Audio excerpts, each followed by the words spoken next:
मेरे पिता को हमेशा डर रहता था कि मैं कभी अपना फैमिली नहीं बसा पाऊंगा, जबकि वो खुद हर वक्त शराब के नशे में धुत रहते थे। उनके पुराने दोस्त की बेटी बहुत खूबसूरत थी और जब सब कुछ हो गया तो मेरे पिता ने अपना पुराना एहसान इस्तेमाल करके मेरी शादी उससे करवा दी। लेकिन शादी की पहली रात ही मुझे पता चल गया कि चेन मुक्यू के दिल में पहले से ही कोई और बसा हुआ। 30 साल की शादी में मुझे कभी ये एहसास नहीं हुआ कि एक हस्बैंड होना क्या होता। आखिर में मैं अकेला और टूटे हुए दिल के साथ मर गया। मेरी मौत के तुरंत बाद चेन मुक्यू ने अपने बचपन के प्यार के साथ राजधानी में नया होम बसा लिया। अब जब मेरा पुनर्जन्म हो चुका है तो मैं दोबारा चेन मुक्यू के साथ नहीं उलझना चाहता। मैं सीधे सिविल रजिस्ट्रेशन ऑफिस गया और फोर्सेड डिवोर्स के लिए आवेदन कर दिया। बस 1 महीने बाद मैं यहाँ से चला जाऊंगा। घर पहुंचते ही मैंने अलमारी साफ की। जैसे ही खाना बनाकर खत्म किया, चेन मुक्यू वापस आ गई। वो लंबी, पतली और बेहद नाजुक चेहरे वाली थी। अपनी मिलिट्री यूनिफॉर्म में वो पहले से भी ज्यादा शानदार लग रही थी। लेकिन मुझे देखते ही उसने एक कदम पीछे लिया और बिना किसी भाव के बोली, तुम्हारे ऊपर धूल लगी हुई है, अपने हाथों से मेरे कपड़े गंदे मत करो। उसके शब्द इतने सभ्य थे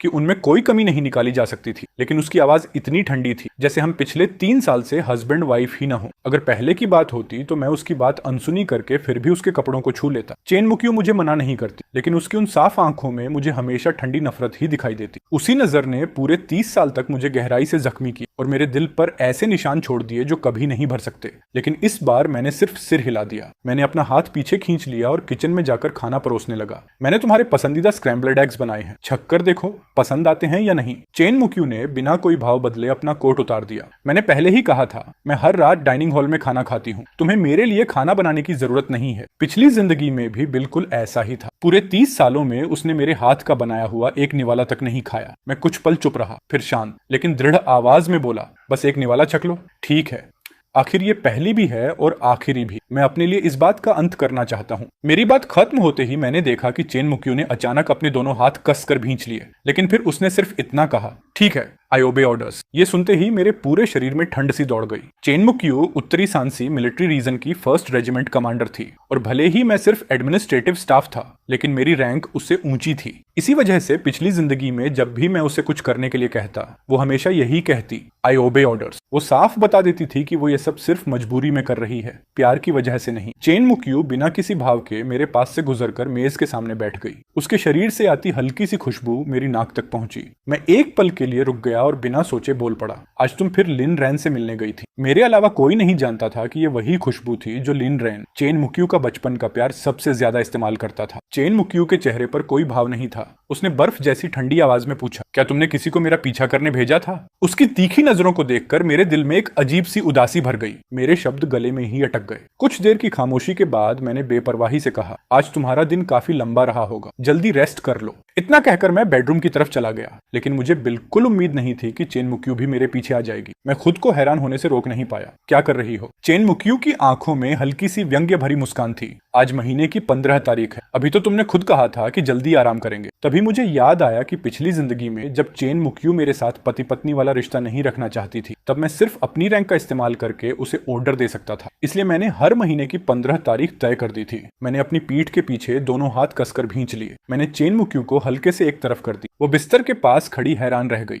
उम्मीद है तुम इसे जानबूझकर मुश्किल नहीं बना रहे हो। इतना कहकर वो मुड़ी और बाहर चली गई। वो दूसरे कमरे में गई और दरवाजा बंद कर लिया। शादी के बाद से ही चेन मुक्यू ने स्टडी रूम में अपना अलग बिस्तर लगा लिया था। पिछली जिंदगी में हम हमेशा अलग अलग सोते थे। एक बार मैं आधी रात को उसके कमरे में चला गया था। उसके बाद से उसने हर रात दरवाजा अंदर से लॉक करना शुरू कर दिया। कुंडी बंद होने की आवाज सुनकर मेरे होंठों पर कड़वी मुस्कान आ गई। फिक्र मत करो चेन मुक्यू, अब मैं दोबारा इतना एहसान फरामोश नहीं बनूंगा। मैंने लाइट बंद की, करवट बदली और गहरी नींद में सो गया। अगले दिन मैं पूरी सुबह मिलिट्री डिस्ट्रिक्ट में काम में व्यस्त रहा। दोपहर को एक मैसेंजर मुझे बुलाने आया और बोला कि मेरे पिता आ गए हैं। मैं ऑफिस पहुंचा, दरवाजा खोला और देखा कि चेन मुक्यू पहले से अंदर मौजूद थी। मेरे पिता ने सिर तक नहीं उठाया। बैठ जाओ, बताओ तुम दोनों का रिश्ता आजकल कैसा चल रहा है? मैंने चेन मुक्यू की तरफ देखा। आदत के मुताबिक मैं हमेशा सिर्फ अच्छी बातें ही कहता था। पापा, हम दोनों बिल्कुल ठीक हैं। लेकिन तभी मेरे पिता ने अचानक सिर उठाया और गहरी नजरों से चेन मुक्यू को देखते हुए बोले, लेकिन मैंने सुना है कि चेन मुक्यू आजकल अक्सर मिलिट्री इन्फर्मरी में एक मिलिट्री डॉक्टर से मिलने जाती है। ये सुनते ही चेन मुक्यू की आंखें ठंडी पड़ गईं और उसने अपने दोनों हाथ कस कर भींच लिए। पूरे ऑफिस का माहौल अचानक भारी हो गया। चेन मुक्यू सिर झुकाकर कुछ बोलने ही वाली थी, लेकिन मैं मुस्कुराया और कहा, मैंने ही उसे वहां जाने के लिए कहा था। चेन मुक्यू एकदम रुक गई। उसने हैरानी भरी नजरों से मेरी तरफ देखा। मैंने शांत चेहरे के साथ कहा, वो कॉमरेड लिन रैन, उसने अपने माँ बाप दोनों को खो दिया है। उसका अपना भी कोई फैमिली नहीं है, इसलिए उसके लिए सब कुछ आसान नहीं। मैंने ही चेन मुक्यू से कहा था कि वो मेरी जगह जाकर उसे कुछ सामान दे आए। ये मेरी ही गलती थी। मुझे बिल्कुल उम्मीद नहीं थी कि ऐसी रूमर्स और कानाफूसियां फैल जाएंगी। मेरे पिता कुछ देर तक चुप रहे। पता नहीं उन्होंने मेरी बात मानी या नहीं। फिर बोले, चलो दोपहर का लंच साथ में करते हैं, जल्दी डाइनिंग हॉल चलते हैं। मेरे जवाब के बाद चेन मुक्यू ने मेरी तरफ गहरी नजर से देखा, लेकिन मैंने उसकी तरफ नहीं देखा। मैं सिर्फ इतना चाहता था कि डिवोर्स होने से पहले और मेरे पिता से बात पूरी होने से पहले मेरे और चेन मुक्यू के बीच कोई नया झगड़ा ना हो, चाहे कुछ भी हो जाए। इसमें मेरे पिता को शामिल नहीं होना चाहिए। हम दोनों ने चुपचाप लंच खत्म किया। दोपहर के बाद हम दोनों अपने अपने काम में लग गए। शाम होने पर मैं पहले की तरह चेन मुक्यू को लेने नहीं गया। मैं अकेला वर्क से निकला, घर पहुंचा और एक बार फिर अपना सामान समेटने लगा। हॉल में खड़े खड़े अचानक मेरी नजर टीवी कैबिनेट पर रखी एक आदमी और एक औरत की सिरेमिक मूर्तियों पर पड़ी। उन्हें देखते ही मेरा सिर थोड़ा चकरा गया। मुझे याद आया, ये मूर्तियां मैंने हमारी शादी के तुरंत बाद खरीदी थी। जब मैं उन्हें घर लाया था तो बड़े गर्व से चेन मुक्यू को दिखाया था, लेकिन बदले में मुझे सिर्फ उसकी नफरत भरी नजर मिली थी। ये तो बच्चों वाली चीजें हैं, इन्हें खरीदने की क्या जरूरत थी। उसने यही कहा था। लेकिन जब लिन रैन आया तो चेन मुक्यू खुद जाकर बिल्कुल ऐसा ही एक जोड़ा खरीदकर उसे गिफ्ट कराई। हमारी शादी को 3 साल हो चुके थे, लेकिन हमारे बीच एक जैसी चीजें सच में बहुत कम थी। मैं बाहर आंगन में गया और वो सारी चीजें उठाकर कूड़े वाली ट्रक में फेंक दी। जैसे ही मैं वापस घर की तरफ मुड़ने वाला था, बाहर एक कार का इंजन बंद होने की आवाज आई। उसके तुरंत बाद एक जानी पहचानी आवाज सुनाई दी, जिसके साथ चेन मुक्यू की ठंडी आवाज भी गूंज उठी। मैं कसम खाती हूँ कि मैं उससे कभी प्यार नहीं करूंगी। अगर ऐसा हुआ तो मेरी मौत के बाद भी मुझे कभी चैन न मिले। ये सुनते ही मेरे चेहरे का सारा रंग उड़ गया, लेकिन मैं वहीं चुपचाप खड़ा रहा, क्योंकि पिछली जिंदगी में मैंने अपनी आंखों से देखा था कि चेन मुक्यू हमेशा लिन रैन के आगे झुक जाती थी और हर बात में उसे सिर पर चढ़ाकर रखती थी। जब लिन रैन उदास होता तो चेन मुक्यू उसे बड़े प्यार से दिलासा देती। जब लिन रैन गुस्सा होता तो वो मुस्कुराकर उसे मना लेती। जब लिन रैन को बुखार आता तो चेन मुक्यू पूरी रात जागकर उसकी देखभाल करती। इसलिए पिछली जिंदगी की यादें वापस आने के बाद मुझसे बेहतर कोई नहीं जानता कि अगर मैं बीच में नहीं आता तो चेन मुक्यू और लिन रैन एक दूसरे से प्यार करते। उनकी एक खूबसूरत लव स्टोरी होती। दोनों साथ रहते और बुढ़ापे तक एक दूसरे का साथ निभाते। इस जिंदगी में मैं उन दोनों के बीच आने वाला विलेन नहीं बनूंगा। मैं मुड़ा और मेज के सामने जाकर बैठ गया। मैंने अपने लिए एक गिलास सफेद शराब डाली, लेकिन मुझे उम्मीद नहीं थी कि चेन मुक्यू भी इतनी जल्दी वापस आ जाएगी। उसने मेरे हाथ में पकड़े गिलास की तरफ एक बार भी नहीं देखा, बस ठंडी आवाज में बोली, कब से तुम छिपकर दूसरों की बातें सुनने लगे? मैं कुछ पल के लिए चुप रह गया। उसके ताने को नजरअंदाज करते हुए मैंने पूछा, इतनी भारी कसम खाने की क्या जरूरत थी? चेन मुक्यू कुछ देर तक चुप रही, फिर बोली, सिर्फ तब जब कसम टूटती है तभी ऊपर वाला सजा देता है। तभी साबित होगा कि मैं तुमसे कभी प्यार नहीं करूंगी। हालांकि मैं पहले ही उसे आजाद करने का फैसला कर चुका था, लेकिन ये शब्द सुनते ही ऐसा लगा जैसे किसी ने मेरे सीने में चाकू घोंप दिया हो। यहाँ तक कि मेरे गले में खून का स्वाद तक महसूस होने लगा। मैंने हाथ में पकड़ा गिलास कसकर पकड़ लिया। काफी देर बाद मैंने पूरा गिलास एक ही सांस में खाली कर दिया। फिर मैंने कहा,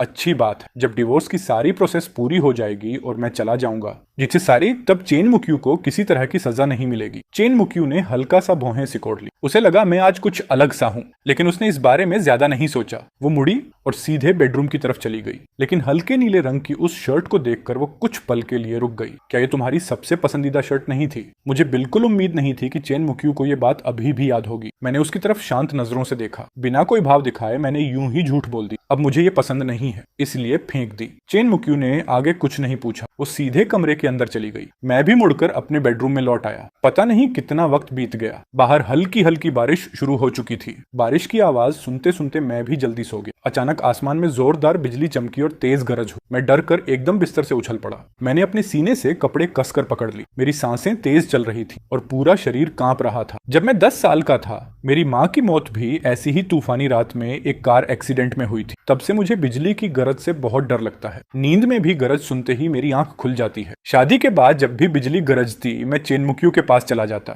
लेकिन उसके कमरे का दरवाजा कभी मेरे लिए नहीं खुला। एक गरज, फिर दूसरी गरज, ऐसे ही आधा घंटा बीत गया। आखिरकार गर्जना बंद हुआ और मेरा कांपना भी धीरे धीरे शांत हो गया। मैंने लाइट जलाई और पानी पीने के लिए बाहर निकला। हॉल से गुजरते हुए मैंने बस एक बार इधर उधर देखा और फिर वापस अपने कमरे में लौट आया। कमरे में पहुंचकर मैं खुद भी हैरान रह गया। मेरा मन अजीब तरह से बिल्कुल शांत था। शायद मैं सच में अब इन सब का आदी हो चुका था, लेकिन बिस्तर पर लेटने के बाद भी मुझे नींद नहीं आई। मैं कुछ देर तक छत को देखता रहा, फिर दोबारा उठा, अपना कोट पहना और घर के पीछे वाले आंगन में बरगद के पेड़ के नीचे चला गया। मैं नीचे बैठा और काफी देर तक मिट्टी खोदता रहा। आखिरकार मुझे मिट्टी से ढकी हुई एक कांच की बोतल मिल गई। उस बोतल के अंदर रंग बिरंगी कागज की पट्टियों से बने हुए ढेर सारे छोटे छोटे सितारे भरे हुए थे। शादी के बाद मैंने जबरदस्ती चेन मुक्यू से इन्हें अपने साथ यहीं दबवाया था। उन कागज की हर पट्टी पर उसके लिए मेरी भावनाएं लिखी थी। हमारे छोटे से होम का मेरा सपना लिखा था। उस समय मुझे खुद पर बेहद भरोसा था। मुझे पूरा यकीन था कि एक दिन मैं चेन मुक्यू को मुझसे प्यार करने पर मजबूर कर दूंगा। लेकिन पिछली जिंदगी की सच्चाई ने मुझे बेरहमी से एक तमाचा मार दिया। मैंने बोतल खोली, सारे कागज बाहर निकाल दिए,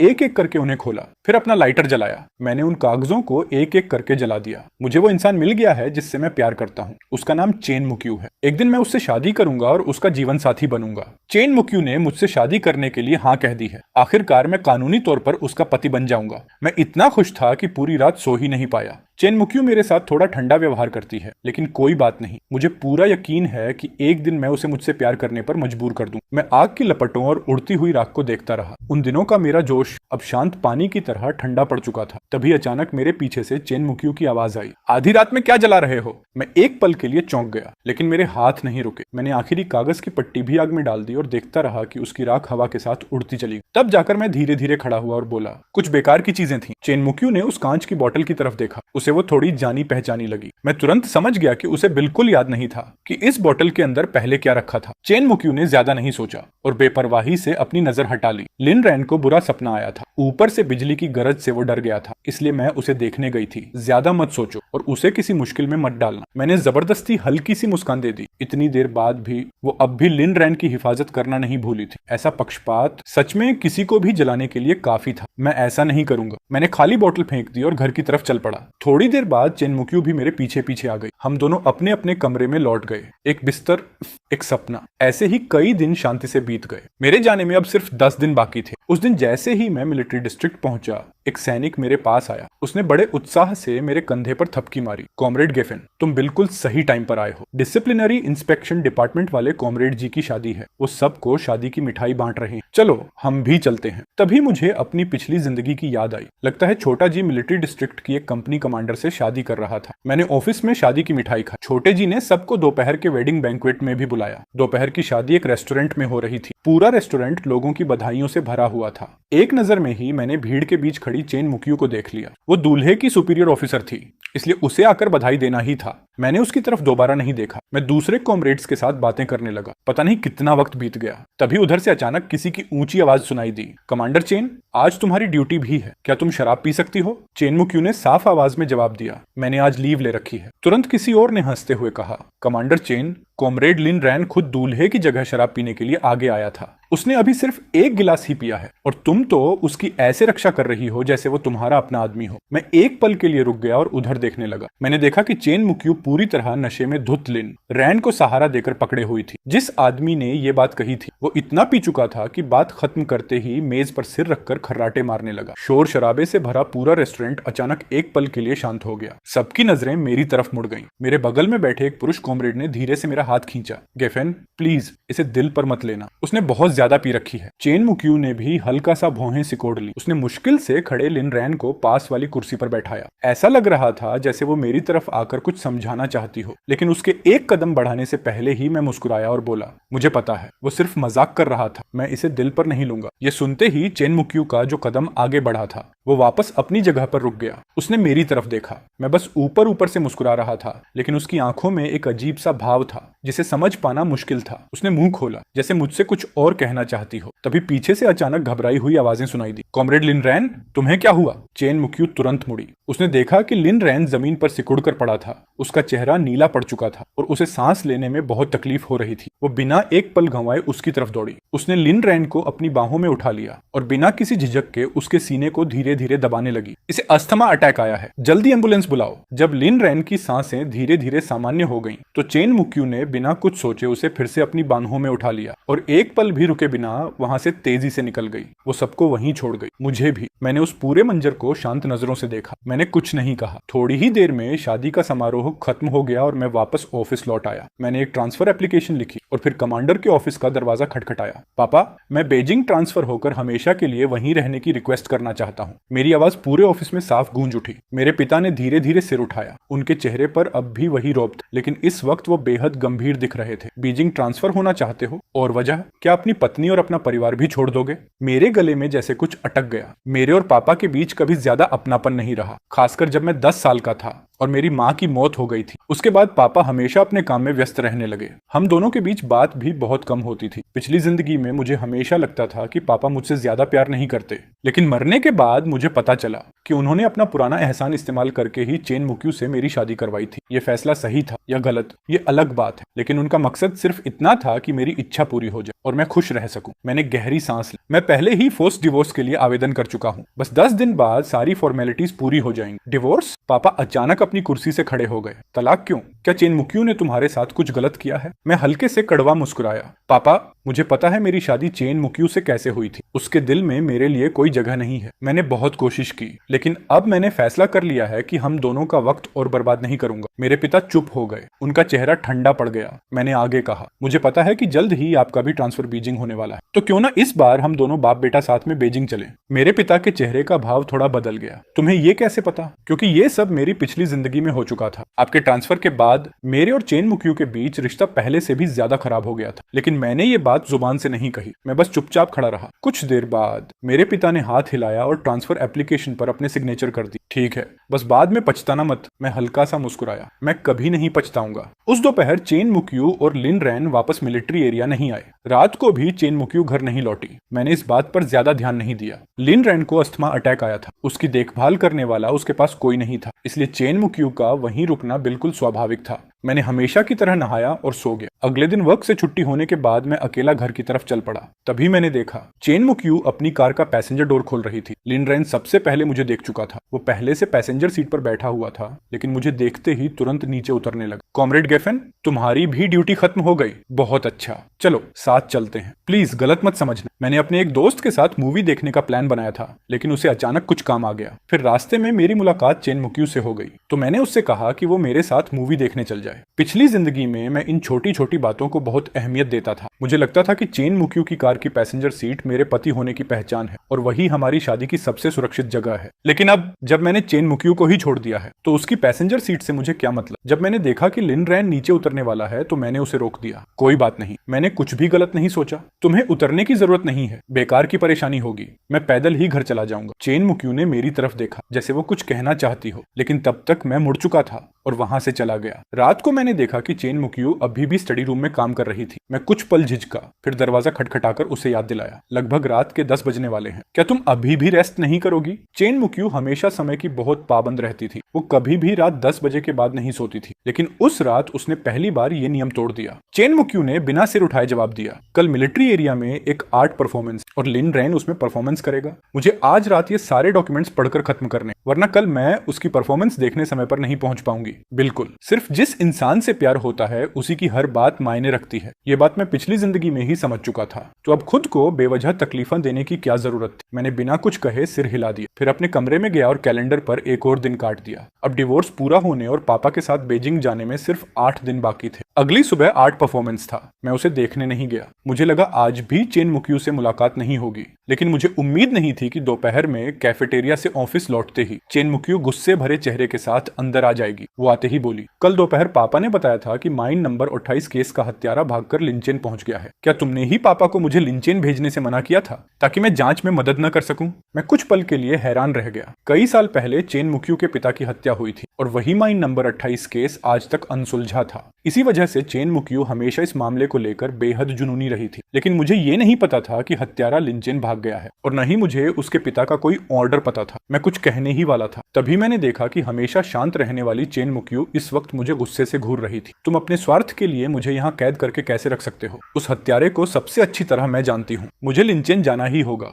मेरी आंखों के सामने 3 साल पहले का वो दृश्य घूम गया जब चेन मुक्यू की माँ अपनी आखिरी सांसों पर थी। उन्होंने मेरा हाथ पकड़कर दर्द भरी आवाज में कहा था, गेफिन, मुक्यू के दिल में ये जुनून बहुत गहरा है। मुझे डर है कि अपने पिता का बदला लेने के लिए वो अपनी जान की भी परवाह नहीं करेगी। प्लीज उसका ख्याल रखना। मैंने उस समय जवाब दिया था, माँ मैं वादा करता हूँ मैं उसे कभी भी बिना सोचे समझे कोई खतरनाक काम नहीं करने दूंगा। मैं वर्तमान में लौटा, कुछ पल चुप रहा, फिर शांत आवाज में बोला, इस मामले से मेरा कोई लेना देना नहीं है। लिनचेन कौन जाएगा इसका फैसला हायर अथॉरिटीज करेंगी। तुम एक सोल्जर हो, तुम्हें सिर्फ ऑर्डर्स मानने चाहिए। चेन मुक्यू ने अचानक अपनी मुट्ठी भींच ली। उसने ठंडी आवाज में कहा, ऐसा करके तुम सिर्फ एक ही चीज हासिल करोगे कि मैं तुमसे और भी ज्यादा नफरत करूं। मैंने गहरी सांस ली, लेकिन मैंने दोबारा कुछ नहीं कहा। उस पूरी दोपहर मेरा ध्यान कहीं नहीं लग रहा था। अचानक ऑफिस का दरवाजा खटखटाया गया। मैंने सिर उठाया तो देखा लिन रैन अंदर आ रहा था। उसने साधारण सफेद शर्ट पहन रखी थी। वो साफ सुथरा, लंबा और बेहद हैंडसम लग रहा था। मैं मन ही मन सोचने लगा, कोई हैरानी नहीं कि चेन मुक्यू इतने सालों से उस पर दिल हार बैठी थी। मैंने खुद को संभाला और पूछा, कॉमरेड लिन, क्या कोई काम है? लिन रैन ने मेरी तरफ देखा, फिर अचानक वो घुटनों के बल मेरे सामने बैठ गया और जोर से सिर जमीन पर टिका दिया। कॉमरेड गेफेन, मैं आपसे विनती करने आया हूँ। चेन मुक्यू अपने पिता के हत्यारे को अपने हाथों से पकड़ना चाहती। क्या आपने कभी उसकी इच्छा के बारे में सोचा भी है? प्लीज उसे लिनचेन जाने दीजिए। मैं तुरंत खड़ा हो गया। मेरा चेहरा एकदम बदल गया। मैंने सख्त आवाज में पूछा, माइन नंबर 28 केस के हत्यारे का ठिकाना एक मिलिट्री सीक्रेट है। तुम्हें ये बात कैसे पता चली? क्या तुमने हाई कमांड मीटिंग की जासूसी की थी? मेरी बात सुनते ही लिन रैन की आवाज रुक गई। उसका चेहरा एकदम सफेद पड़ गया। मेरी सख्त नजरों के सामने वो हकलाने लगा। उसे समझ ही नहीं आ रहा था कि क्या जवाब दे। तभी चेन मुक्यू गंभीर चेहरे के साथ अंदर आई। उसने तुरंत लिन रैन को उठाया, फिर मेरी तरफ देखा। उसकी आंखों में पहली बार मेरे लिए इतना गहरा गुस्सा और नफरत थी। गेफिन, तुमने इसे घुटनों पर क्यों बैठाया? क्या तुम अपनी अथॉरिटी का इस्तेमाल करके लोगों को दबा रहे हो? लिन रैन की आंखों में आंसू भर आए। मुक्यू, मेरी गलती है। मेरी वजह से कॉमरेड गेफिन से मत लड़ो। लिन रैन से बात करते ही चेन मुक्यू की आवाज तुरंत नरम हो गई। डरो मत, मैं यहाँ हूँ। ये सब देखकर ऐसा लगा जैसे किसी ने मेरे दिल में सुई चुभो दी हो। मैंने अपनी मुट्ठी कस ली। खुद को शांत रखते हुए मैंने सख्त आवाज में पूछा, क्या तुम्हें पता भी है इसने कितना बड़ा जुर्म किया है? इसने गुप्त मीटिंग की जानकारी चुराई है। कानून के मुताबिक मैं अपनी बात पूरी भी नहीं कर पाया था कि चेन मुक्यू ने मुझे बीच में ही रोक दिया। उसने गंभीर आवाज में कहा, इसने चाहे जो भी जुर्म किया हो, उसकी सारी जिम्मेदारी मैं लेने को तैयार हूं। मैं वहीं जड़ होकर रह गया। मैंने पहली बार उसके लिए गुस्सा महसूस किया, लेकिन उसकी आंखों में लिन रैन के लिए वो अटल समर्पण देखकर मेरे दिल पर फिर से भारी बोझ सा छा गया। मैंने कड़वी मुस्कान के साथ पूछा, चेन मुक्यू, क्या उसके लिए तुम अपना पूरा फ्यूचर भी दांव पर लगाने को तैयार हो? चेन मुक्यू कुछ पल के लिए चुप रह गई, फिर धीरे से बोली, उसने मेरी वजह से ये खतरा उठाया। आखिरकार ये सब मेरी वजह से हुआ है। जिस दिन मैंने तुमसे शादी की थी, उसी दिन मैं पहले ही एक बार उसे धोखा दे चुकी थी। मैं उसे दोबारा कोई नाइंसाफी झेलने नहीं दे सकती। मैंने अपनी मुट्ठियां जोर से भींच खुद को शांत करने की कोशिश, लेकिन सीने में उठ रहा जलता हुआ दर्द फिर से भड़क उठा। मैंने आंखें बंद कर ली। अपनी मायूसी अब मैं छिपा नहीं पा रहा था। आज जो हुआ, मैं उसे हुआ ही नहीं मानूंगा। जहां तक लिनचेन जाने की बात है, मैं पापा से बात करूंगा। तुम दोनों जा सकते हो। चेन मुक्यू ने मुझे हैरानी से देखा, लेकिन लिन रैन के घुटनों की चिंता में वो बिना कुछ कहे मुड़ी और उसे साथ लेकर चली गई। उन दोनों की दूर जाती पीठ को देखते हुए मैंने अपनी आंखों में आए आंसू पोंछे और मन ही मन बुदबुदाया, बहुत जल्द तुम्हें उसे और धोखा नहीं देना पड़ेगा। मैंने गहरी सांस, फोन उठाया और पापा को कॉल कर दिया। उस रात मैं डाइनिंग टेबल पर बैठकर चेन मुक्यू का इंतजार करता रहा। जैसे ही वो घर के अंदर आई, मैंने कहा, ऊपर से ऑर्डर्स आ चुके हैं। 7 दिन बाद तुम लिनचेन जाओगी ताकि वहां के मिलिट्री डिस्ट्रिक्ट की इस केस में मदद कर सके। चेन मुक्यू एक पल के लिए रुक गई। शायद उसे उम्मीद नहीं थी कि मैं सच में उसकी मदद करूंगा। उसने हल्का सा सिर हिलाया, थैंक यू। मैंने भी चुपचाप सिर हिला दिया, फिर उठकर अपने कमरे में चला गया। दोपहर में ही मैं रेलवे स्टेशन जाकर राजधानी के लिए लॉन्ग डिस्टेंस ट्रेन टिकट खरीद चुका था। 7 दिन बाद चेन मुक्यू लिनचेन जाएगी और मैं भी बीजिंग चला जाऊंगा। हर कोई अपनी जगह, हर कोई अपनी राह। मैंने अपना सूटकेस निकाला और सामान पैक करना शुरू कर दिया। अपने कपड़े, अपने सर्टिफिकेट्स और अपने मेडल सब एक एक करके अंदर रख दिए। उसी वक्त चेन मुक्यू के चेहरे पर बेचैनी और तनाव साफ दिखाई दे रहा था। इस दुनिया में सिर्फ एक ही इंसान था जो उसे इतना बेचैन कर सकता था, और वो था लिन रैन। मैं पहले से कहीं ज्यादा शांत। मैंने बस इतना कहा, घर थोड़ा बिखरा हुआ लग रहा था। मैं बस कुछ पुराने कपड़े समेट रहा हूँ जो अब नहीं पहनता। इतना कहकर मैंने बगल में रखा बैग दिखाया। तुम्हारे भी कुछ कपड़े थे जो तुम अब नहीं पहनती। मैंने उन्हें भी अलग रख दिया है। ये वही कपड़े थे जो मैंने चेन मुक्यू के लिए खरीदे थे, लेकिन उसने उन्हें कभी एक बार भी पहनकर नहीं देखा। चेन मुक्यू झुककर बैग देखने लगी। वो खुद भी हैरान थी कि आखिर उसे क्या हो रहा है। एक पल के लिए उसे सच में लगा था कि शायद मैं उसे छोड़कर चला जाऊंगा, लेकिन अगले ही पल उसने खुद को संभाल लिया। उसने मेरा हाथ छोड़ दिया और उसकी नजरें फिर से पहले की तरह ठंडी हो गईं। मैं तुम्हें बताने आई थी, लिन रैन ने भी मिलिट्री डॉक्टर बनकर मेरे साथ जाने की एप्लीकेशन दे दी है। वो मेरे पिता को भी अच्छी तरह जानता है और वो भी अपनी आंखों से असली अपराधी को पकड़े जाते देखना चाहता है। तुम गलत मत समझना। मेरे हाथ एक पल के लिए रुक गए। 2 सेकंड बाद मैंने शांत आवाज में कहा, जाने दो। क्या तुम्हें डर नहीं लगता कि उसे कुछ हो सकता है? चेन मुक्यू ने बिना एक पल सोचे जवाब दिया, मैं उसकी रक्षा करूंगी। मैं उसे किसी भी तरह का नुकसान नहीं होने दूं। ये सुनकर मैं अपने मन में बस कड़वी सी मुस्कान ही हंस सका। हाँ, वो भला लिन रैन को कैसे चोट लगने देती? आखिर वही तो उसकी सबसे अहम इंसान था। मैंने नजरें झुका ली, मुड़कर सिर्फ इतना कहा, मैं सोने जा रहा हूँ। लेकिन इस बार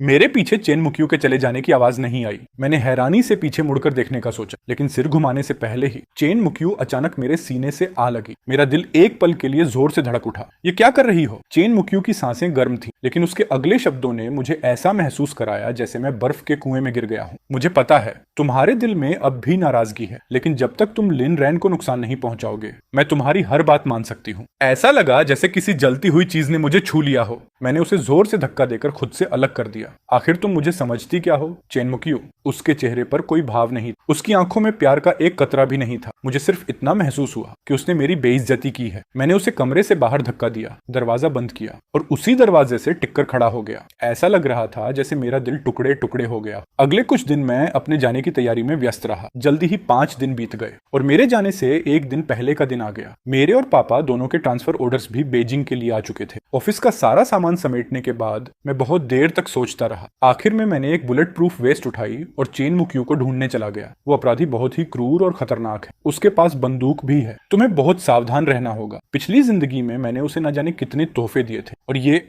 उसके लिए मेरा आखिरी तोहफा था। चेन मुक्यू ने बिना किसी खास दिलचस्पी के बुलेट प्रूफ वेस्ट ले लिया। उसने सिर्फ इतना कहा, थैंक यू। उसने उसे ठीक से देखने की भी जहमत नहीं उठाई। मैंने अपने होंठ भींच ली। तभी अचानक मेरी नजर उसकी डेस्क पर रखी एक और बुलेट प्रूफ वेस्ट पर पड़ी। मैं एक पल के लिए जड़ हो गया। तुम्हारे पास तो पहले से ही एक है। मेरी बात खत्म होते ही मैंने चेन मुक्यू की आंखों में हल्की सी नरमी देखी। ये कॉमरेड लिन रैन ने मेरे लिए तैयार किया है। मेरी आंखें धीरे धीरे बुझ गईं। मैंने फीकी मुस्कान के साथ कहा, लगता है मैंने बेवजह मेहनत कर दी। कुछ पल की चुप्पी के बाद मुझे अचानक कुछ याद आया। मैंने उसकी तरफ देखकर कहा, कल रात चलो साथ में खाना खाते हैं। वो हमारा आखिरी डिनर होगा। चेन मुक्यू ने हल्का सा भौहें सिकोड़ ली। वो कहना चाहती थी कि इसकी कोई जरूरत नहीं है, लेकिन न जाने क्यों जब उसने मेरी तरफ देखा तो वो मना नहीं कर पाई। उसे याद आया कि इस बार लिंचेन जाने के लिए उसी ने मुझसे मदद मांगी थी। मैं साफ मना भी कर सकता था, लेकिन मैंने आखिरकार उसकी मदद कर दी। रवाना होने से एक दिन पहले उस रात मैंने घर पर डम्पलिंग्स बनाए। जाते वक्त डम्पलिंग्स, लौटते वक्त नूडल्स। उम्मीद है पूरा सफर सुरक्षित रहे। मैं और चेन मुक्यू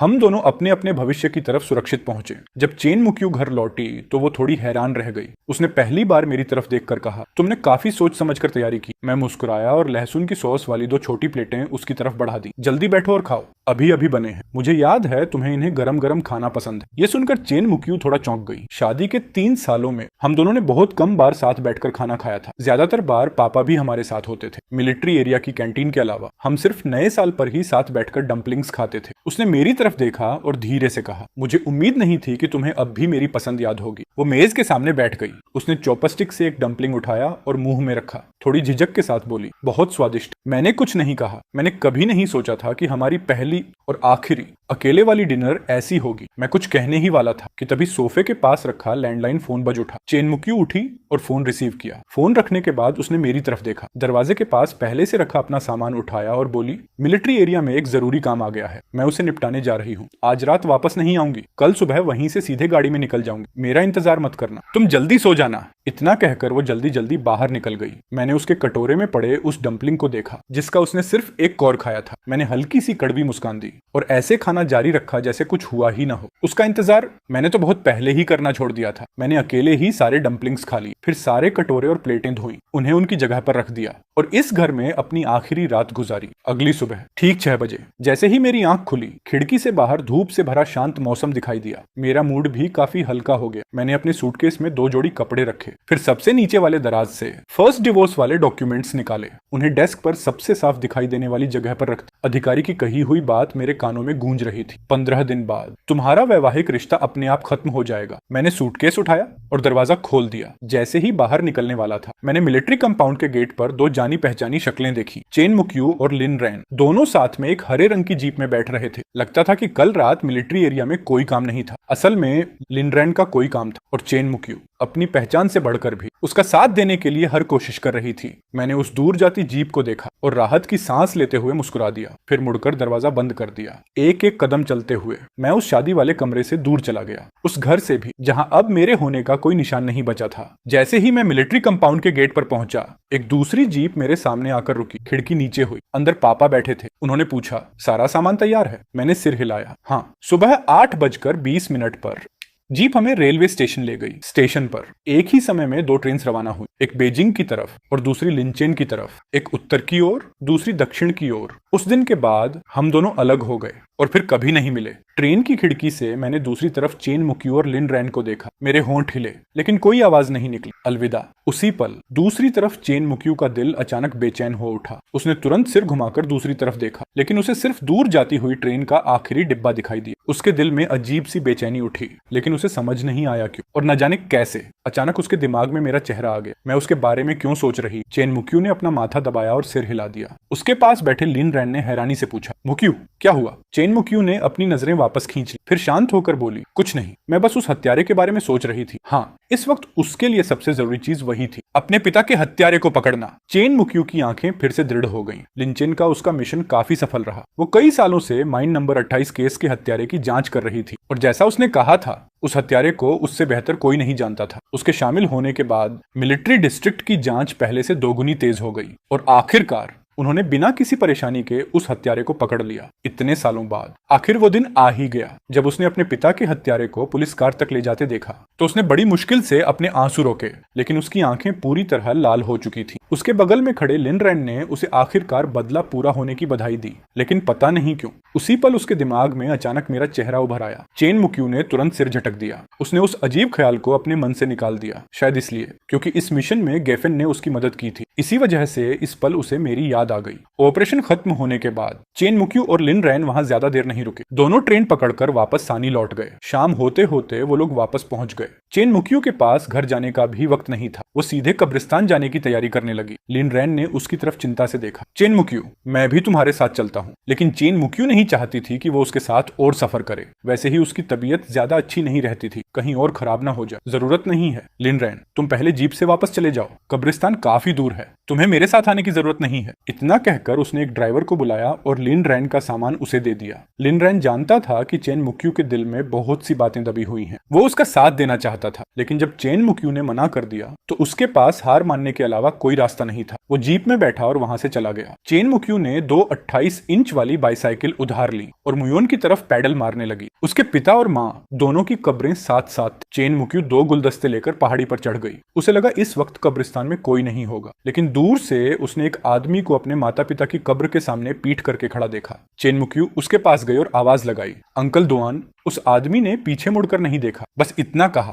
तुम आ गई। अंकल दुआन उसके माता पिता के सबसे करीबी दोस्तों में से एक थे और माइन नंबर 28 केस के गिने चुने जिंदा बचे लोगों में से भी एक। उसके पिता की मौत के बाद उन्होंने चेन मुक्यू का बहुत ख्याल रखा था, जब तक कि वो शादी करके कमांडर नहीं बन गई। उसके बाद अंकल दुआन अपनी फैमिली में व्यस्त हो गए। चेन मुक्यू सोच रही थी कि बाद में जाकर उन्हें ये खुशखबरी देगी, लेकिन उसे उम्मीद नहीं थी कि अंकल दुआन को पहले से ही सब पता होगा और वो उससे पहले कब्रिस्तान पहुंच चुके होंगे। चेन मुक्यू ने फूल कब्रों के सामने रखे, कब्रों की सफाई की, फिर धीरे से खड़ी हो गई। तभी अंकल दुआन बोले, मुझे लगा था कि अपनी जिंदगी में उस हत्यारे को कभी पकड़ा हुआ नहीं देख पाऊंगा, लेकिन मुझे उम्मीद नहीं थी कि चेन मुक्यू में इतनी काबिलियत होगी। ऊपर वाले के घर देर है, अंधेर नहीं। जिसने बुरा किया है उसे एक दिन सजा जरूर मिलती है। अंकल दुआन ने धीरे से सांस छोड़ी, फिर बोले, लेकिन मुझे सच में उम्मीद नहीं थी कि गेफिन तुम्हें लिंचेन जाने देगा। आखिर तुम्हारी माँ ने मरने से पहले उसी से तुम्हारी देखभाल करने की विनती की थी। जब मुझे पता चला कि तुम लिंचेन चली गई हो तो मैं बहुत देर तक हैरान रहा। अब लगता है कि उसे तुम्हारी काबिलियत पर पूरा भरोसा था। मैं ही बेवजह ज्यादा चिंता कर रहा था। ये शब्द सुनते ही ऐसा लगा जैसे चेन मुक्यू के कान कानों के पास बिजली गिर गई हो। काफी देर बाद उसकी आवाज निकली, अंकल दुआन,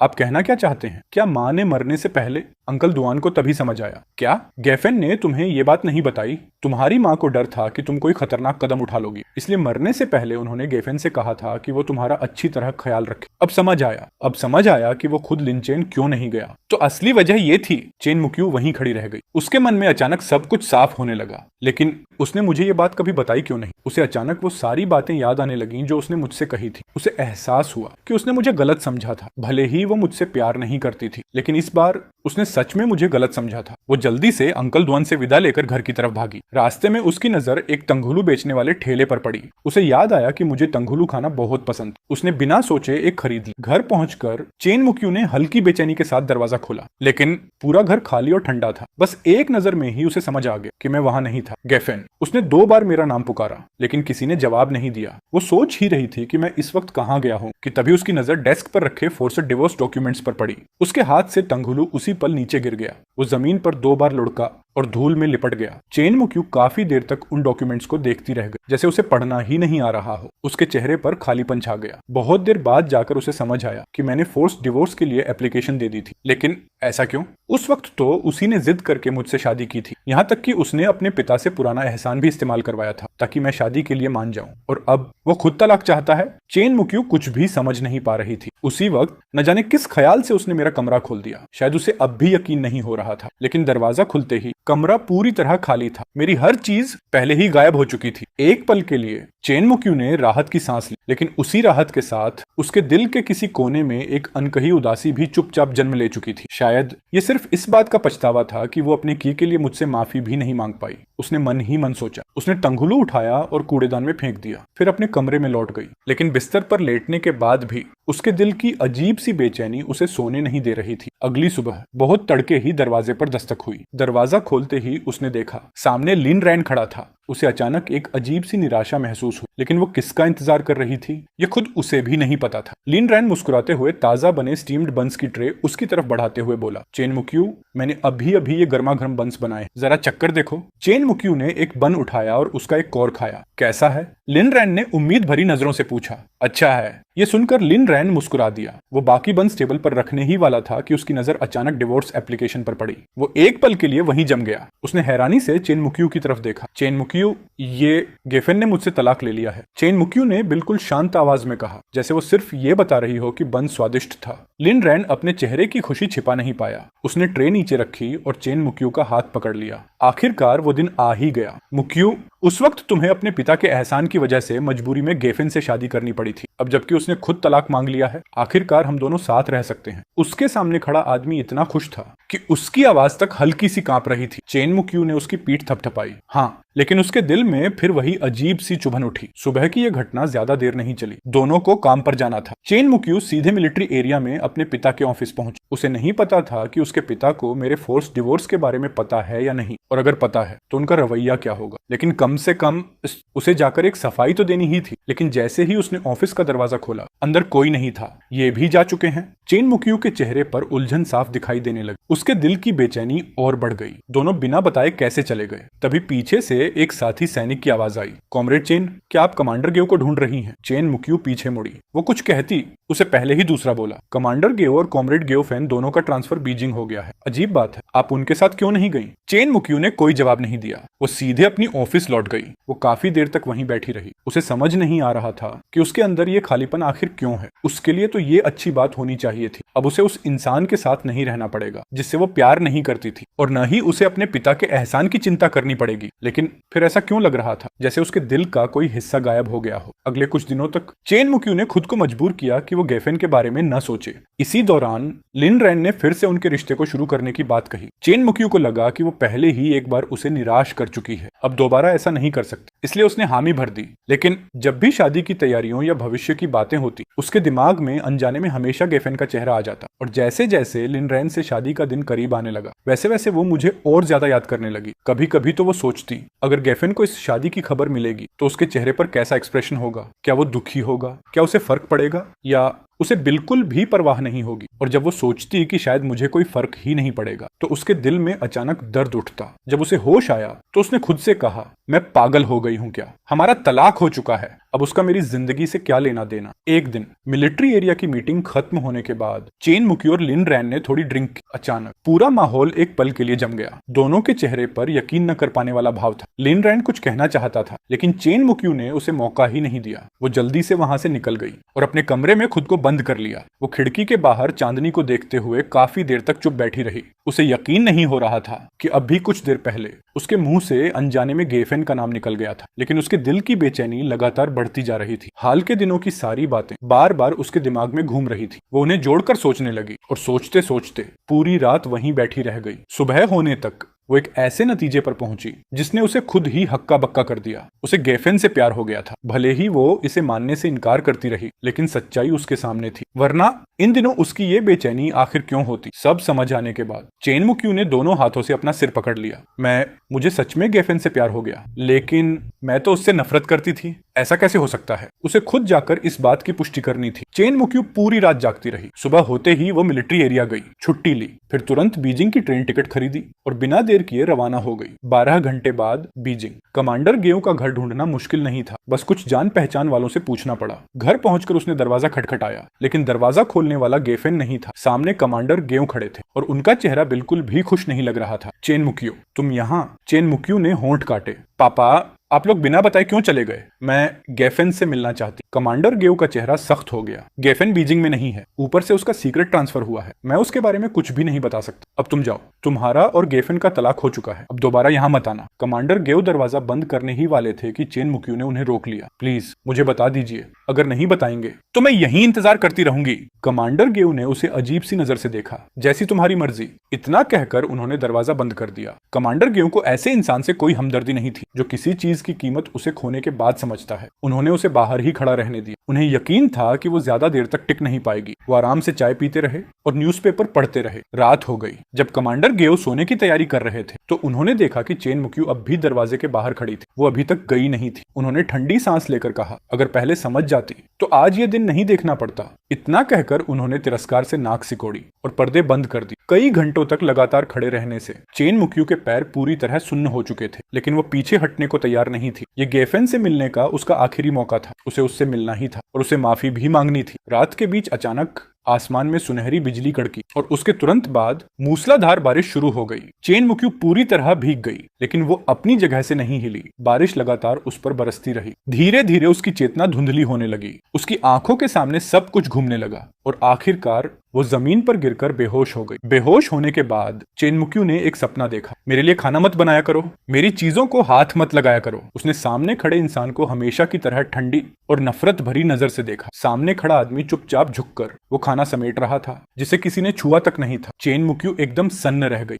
ये जगह कहाँ है? और सामने वाला आदमी मेरे जैसा ही क्यों दिख रहा है? लेकिन वो इतना बूढ़ा क्यों लग रहा था? उसकी नजरें बिल्कुल बुझ चुकी थी। उसे देखकर दिल में अजीब सी घुटन होने लगी। वो उसके पास जाना चाहती थी, देखना चाहती थी कि आखिर वो कौन है। तभी उस आदमी ने धीरे से अपना चेहरा घुमाया। चेन मुक्यू वहीं जम गई। तुम गेफेन? लेकिन सामने खड़े गेफेन की कमर झुक चुकी थी। चेहरे पर उम्र साफ दिखाई दे रही थी। आंखों में अब कोई चमक नहीं बची थी। क्या ये सच में मैं हूँ? गेफेन, ऐसा कैसे हो गया? लेकिन कोई जवाब देने वाला नहीं था। सामने के दृश्य लगातार बदलते रहे, मगर एक चीज कभी नहीं बदली, उसकी अपनी ठंडी निगाहें और गेफेन के चेहरे पर छाई हुई मायूसी, जैसे उसने पूरा जीवन इसी दर्द में गुजार दिया हो। जब आखिर में गेफेन की परछाई धीरे धीरे गायब होने लगी, तभी चेन मुक्यू की आंख खुल गई। उसे होश में आने में काफी देर लगी। क्या मैंने गेफेन के साथ ऐसा बर्ताव किया था? क्या उस